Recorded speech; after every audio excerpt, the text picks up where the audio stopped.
Orang Wahabi kalau dalil ya pakai hadis sahih Bukhari lah. Pengapesannya orang NU itu hadis sahih. Jadi ya kasihan Imam Bukhari. Sebenarnya Imam Bukhari itu tidak milik mereka. Tapi gara-gara kita tidak baca Bukhari, mereka yang baca seakan-akan mereka yang tahu hadis sahih, kita yang tidak tahu. Ini penting saya utarakan sehingga saya masih punya rencana nanti baca Bukhari.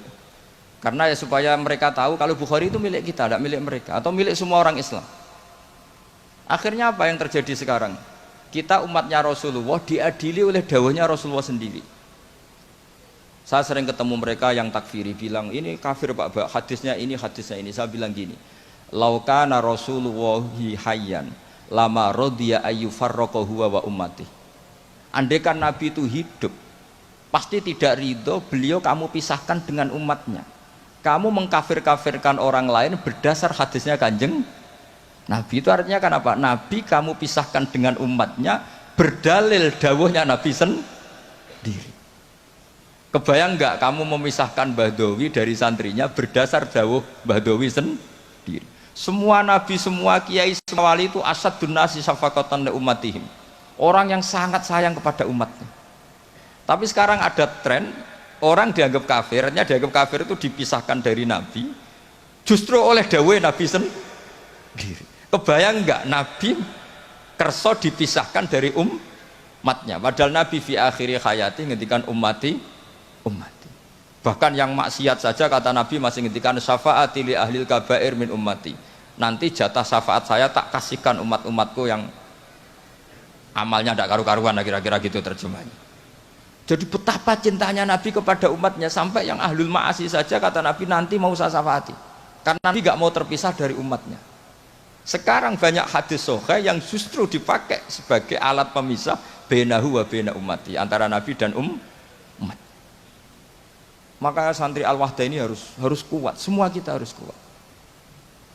Semua kita harus kuat. Caranya gimana? Yang ngaji tadi, ngaji pakai guru.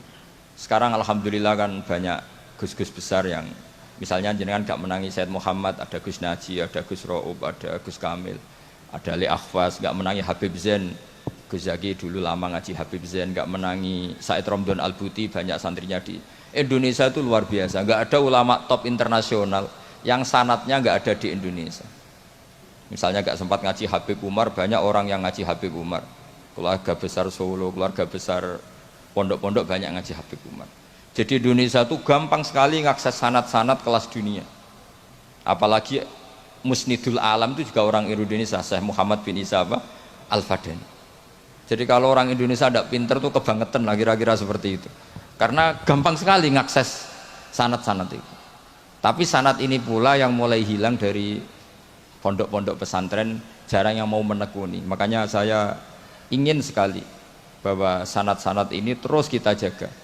Karena setelah sanad ini terjaga, itu gampang sekali melogika kebenaran. Kayak saya berkali-kali bilang, masa orang kafir 70 tahun menjadi iman gara-gara la ilaha illallah, tapi kemudian kalimat yang sama menjadi kalimat kekafiran kalau kamu bacanya di kuburan. Jadi kalau orang NO tahlil itu kafir, jaluk kuburan. Itu kata Said Muhammad dulu kalau guyon masyhur itu. Mbok takoki sik, ndekne jaluk kuburan apa malah ndongakno kuburan. Padahal doanya kan malah Allahumma ighfir lahu wa'afi wa'fu anhu.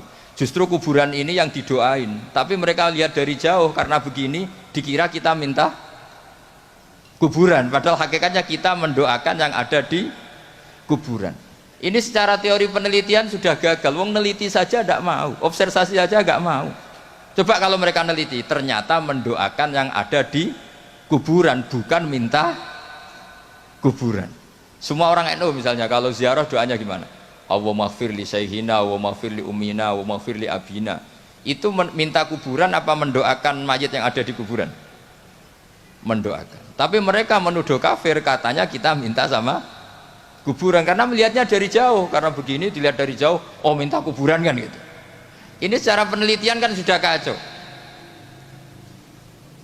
Dan makanya saya minta sekali tradisikan tahqiq dan sanad-sanad yang mudah kita dapat, semoga diakses, dimuasalah secara baik, disambung secara baik.